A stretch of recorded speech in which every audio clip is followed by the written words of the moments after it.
आज के सेशन में मैं सुमति कुमारी सेमेस्टर 6 हिस्ट्री मेजर पेपर 13 का अब्राहम लिंकन के अमेरिका गृह युद्ध में भूमिका के बारे में वर्णन करने जा रहे हैं। तो आइए प्रारंभ करते हैं। अब्राहम लिंकन का अमेरिका के इतिहास में अत्यंत सम्मानपूर्ण स्थान प्राप्त है। उसने अपने कुशर्ग बुद्धि, अदम्य साहस एवं दृढ़ संकल्प के द्वारा संघ की रक्षा की और संयुक्त राज्य अमेरिका को विघटन से बचाया। अब्राहम लिंकन 4 मार्च 1861 ईस्वी को अमेरिका का राष्ट्रपति बने। उस समय अमेरिका की राजनीतिक स्थिति बहुत ही गंभीर अवस्था में थी। मानव राष्ट्रपति की स्थिति ज्वालामुखी पर्वत की चोटी पर खड़े एक व्यक्ति की तरह थी। कहने का मतलब है कि उस समय गृह युद्ध होने की पूरा तरह से संभावना बनी हुई थी उत्तरी अमेरिका और दक्षिणी अमेरिका के बीच, क्योंकि उत्तरी अमेरिका उद्योग पर आधारित था और दक्षिणी अमेरिका कृषि पर आधारित था। उत्तरी अमेरिका दास प्रथा को नहीं रखना चाहता था, जबकि दक्षिणी अमेरिका दास प्रथा को रखना चाहता था, क्योंकि जो खेती बाड़ी होती थी दक्षिणी अमेरिका में वे सारे मजदूर से किए जाते थे। अतः दक्षिण अमेरिका के लोग दास प्रथा को समाप्त नहीं करना चाहते थे। ऐसी स्थिति में गृह युद्ध की पूरा तरह से संभावना बना हुआ था और गृह युद्ध और इस स्थिति में दक्षिण अमेरिका के जो 7 राज्य थे वे संघ से अलग होने की घोषणा भी कर दिए थे। जो संयुक्त राष्ट्र संघ जो बना हुआ था, संयुक्त संघ जो बना हुआ था, उसमें से 7 राज्य जो दक्षिण अमेरिका के थे वे संघ से अलग होने की घोषणा भी कर दी थी तथा $3 करोड़ की संपत्ति पर अधिकार भी कर लिया था। और इस संघ की स्थापना में वाशिंगटन का महत्वपूर्ण स्थान है। उन्होंने इस संघ की स्थापना के लिए बहुत सारे संघर्ष किए, तभी संघ की स्थापना किए थे, लेकिन आज संघ अब विघटन होने की स्थिति में थी। ऐसी स्थिति में जो अमेरिका की जनता थे सभी का नज़र अब्राहम लिंकन पर पड़ा हुआ था कि किसी तरह इस संघ को विघटन होने से अब्राहम लिंकन बचा दे।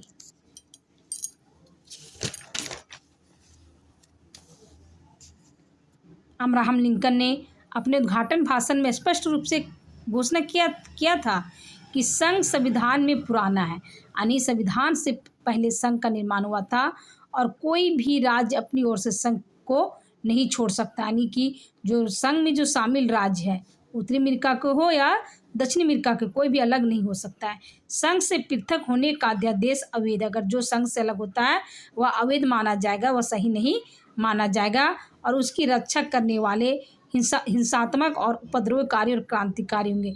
और जो उसका तरफ अगर कोई उसका तरफ यानी कहने का मतलब जो संघ से अलग होने का जो बात करेगा वह क्रांतिकारी कहलाएंगे, हिंसात्मक कहलाएंगे, उपद्रवी कहलाएंगे, यानी वो अच्छा बात नहीं है जो कहेगा कि संघ से अलग हो।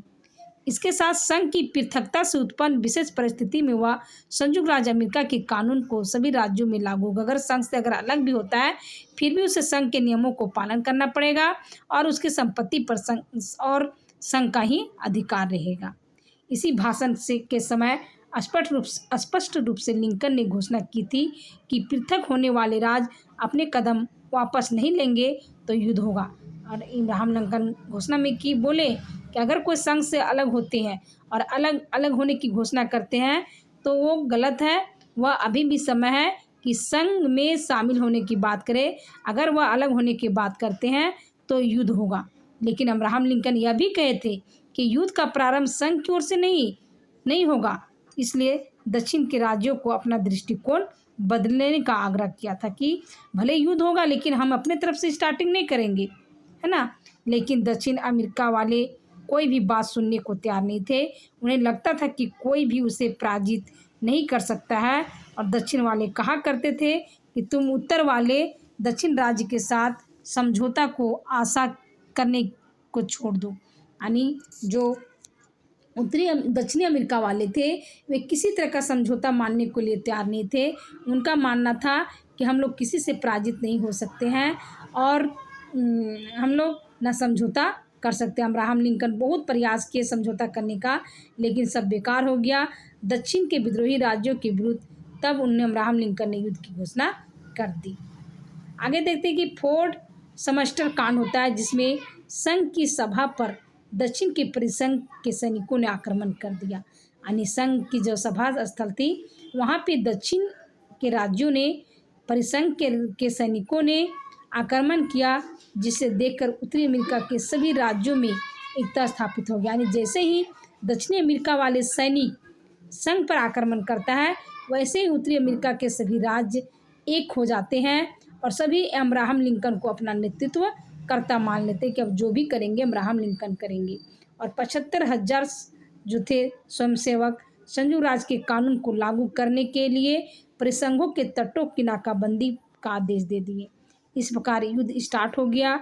अब्राहम लिंकन के मांग पर पूरे देश के लोग सहयोग कर रहे थे। यानी अब्राहम लिंकन ने कहा कि अभी ही समय है, संघ को बचाना है तो हमें सहयोग करें। पूरा अमेरिका वासी, उत्तरी अमेरिका वासी लिंकन का सहयोग करना शुरू कर दिए और वहाँ उस समय भेदभाव को भूलकर देश की रक्षा के लिए उमड़ पड़े। उस समय लिंकन के जो पुराने विरोधी स्टीफेन डगलस ने भी संघ की रक्षा करने के लिए लिंकन का समर्थन करने को कहा। कहने का मतलब है उस समय अब्राहम लिंकन के जितने भी विरोधी थे सभी उस समय अब्राहम लिंकन का साथ हो गए और सभी संघ की सुरक्षा के लिए समर्थन करने लगे, जो देश के लिए आश्चर्यचकित रह गया था कि ऐसा स्थिति में जो अब्राहम लिंकन का विरोधी लोग भी है वह अब्राहम लिंकन का मदद कर रहे हैं, तो बहुत ही आश्चर्यचकित बात हो गया। उत्तरी अमेरिका के सभी लोग चाह रहे थे कि संघ का विघटन ना हो। गृह युद्ध में से निपटने के लिए लिंकन ने योग सलाहकारों को नियुक्त किया, जिसमें रिपब्लिक पार्टी के हर विचारधारा के व्यक्ति थे। लिंकन उच्च कोटि के सलाहकारों में सेवार्ड, चेंज, स्टेंटन प्रमुख थे। यानी कि गृह युद्ध से निपटने के लिए जो अब्राहम लिंकन थे वे उच्च कोटि के सलाहकारों को नियुक्त करना शुरू किए, जिसमें सेवार्ड, चेंज, स्टेंटन ये सारे प्रमुख व्यक्ति थे जो सलाह का देने का काम कर रहे थे। लिंकन स्वयं युद्ध विभाग का प्रधान बना हुआ था कि युद्ध को किस प्रकार संचालन किया जाए ताकि दक्षिणी अमेरिका को पराजित किया जाए। प्रधान के रूप में लिंकन ने निम्नलिखित व्यवस्थाएं की थी। यानी अगर सेना का जो प्रधान व्यक्ति के रूप में अब्राहम लिंकन ही थे, सेना का संचालन कर रहे थे, तो विद्रोह को दबाने के लिए उन्हें सेना का उपयोग किया। नियमित सेना की संख्या में वृद्धि की। दक्षिण में 9 सैनिक नाकेबंदी करने का निर्णय लिया। यानी सेना की जो संख्या थी उसमें वृद्धि की गई। दक्षिण में 9 सैनिकों की नाकाबंदी किया गया और विद्रोह को दबाने के लिए हर संभव प्रयोग किया गया। लिंकन ने युद्ध विरोधी लोगों को कैद करना प्रारंभ कर दी। जितने भी युद्ध के विरोधी थे वे सभी को कैद करना प्रारंभ किया। 2 वर्षों तक स्वेच्छाचारी भर्ती पद्धति का प्रयोग किया गया। यानी स्वेच्छा से अगर जो व्यक्ति सेना में शामिल होना चाहते हैं वैसे व्यक्तियों को अब्राहम लिंकन ने सेना में भर्ती करना शुरू कर दिया। लेकिन जब देखा कि अब्राहम लिंकन ने 1863 ईस्वी में बहुत ही परिस्थिति चिंताजनक हो गई थी, मतलब जीतने का कोई संभावना नहीं थी। ऐसी स्थिति में अब्राहम लिंकन ने भर्ती का आदेश बलात् जारी कर दिया। यानी कि ज़बरदस्ती अगर कोई सेना में भर्ती भी नहीं होना चाह रहा है फिर भी उसको सेना में भर्ती करना अनिवार्य माना गया और सभी को सेना में सभी घर से हर व्यक्ति को सेना में भर्ती किया जाने लगा। लिंकन ने युद्ध के 3 वर्षों में बहुत कुछ किया। अतः लिंकन जीवन पर्यंत असैनिक व्यक्ति रहा था और सैनिक शिक्षा अथवा उसके अनुभव से पूर्णतः वंचित था। भले वह सैनिक का संचालन करता, सैन्य का युद्ध का संचालन करता कि किस प्रकार युद्ध किया जाए और हमें दक्षिण अमेरिका से जीता जाए, लेकिन वह सैनिक शिक्षा प्राप्त नहीं किए थे और सैनिक अनुभव से पूर्णतः वंचित थे। फिर भी अपनी बुद्धि और कुशलता से उसने संकट काल में श्रेष्ठ व्यूहरचना का उदाहरण प्रस्तुत किया। उन्हें ऐसा चक्र चला रहे थे ताकि युद्ध को जीता जाए। युद्ध के 3 वर्षों में अब्राहम लिंकन सेना का सेनापतित्व भी किया। हस्तक्षेप की नीति के द्वारा व्यूहरचना का जाल भी बनाया और सैनिक निर्देश तक भी दिया। यानी कि वो सेना युद्ध को जीतने के लिए हर संभव प्रयास कर रहे थे। इसका यह हस्तक्षेप उत्तर अमेरिका के लिए लाभप्रद रहा। यानी जिस प्रकार अब्राहम लिंकन अपना युद्ध तैयार कर रहे थे, युद्ध को जीतने के लिए वह अपना नियम योजनाएं बना रहे थे, वह उत्तरी अमेरिका के लिए बहुत ही लाभ सिद्ध हुआ। शुरुआत में सेनाध्यक्ष जनरल अस्कोट को बनाए थे, लेकिन उससे संतुष्ट नहीं हुए। यानी कि जो अस्कोट सेनाध्यक्ष को बनाए थे वह अच्छा से संचालन नहीं कर पाए। उसके बाद उनने जॉर्ज मैकलेलन को सेनाध्यक्ष बनाया, लेकिन इससे भी संतुष्ट नहीं हुए, वे अच्छा से नहीं कर पा रहा था। ऐसी स्थिति में लिंकन ने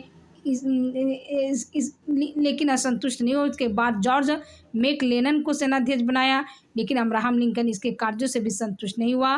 तो अंत में अब्राहम लिंकन स्वयं को उसको हटा करके 1862 में सेनापति का कार्य करने लगा और 1864 ईस्वी तक करता रहा। यानी कि उन सेनाध्यक्षों से वो संतुष्ट नहीं हुए तो स्वयं 1862 में सेनाध्यक्ष का पद संभाले और यह पद 1864 ईस्वी तक करते रहे। लेकिन 1864 ईस्वी में यूएस ग्रांट को सेनापति बनाया। ग्रांट कोई भी कार्य करने की पूर्व योजना को राष्ट्रपति के सम्मुख रखता था और योजना को पारित करवाता था। यानी 1864 ईस्वी में सेनाध्यक्ष यूएस ग्रांट को बनाए और यूएस ग्रांट ऐसा व्यक्ति था कि जब कोई योजना बनाता था तो पहले राष्ट्रपति के सामने रखता था क्या यह योजना सही है, और जब सही योजना होता था तो उसको पारित करवाता था।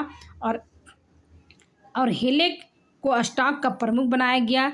इस राष्ट्रपति तथा सेनापति और विभागीय कमांडरों के बीच समन्वय स्थापित किया गया। यानी कि जो भी बने यहाँ पे अधिकारी लोग, हेलेक को स्टाफ का प्रमुख बनाया गया और यूएस ग्रांट को सेनापति बनाया गया और विभागीय कमांडरों के समन्वय, यानी इन लोग के समन्वय से अच्छे तरीक़ा से योजना बनाया गया।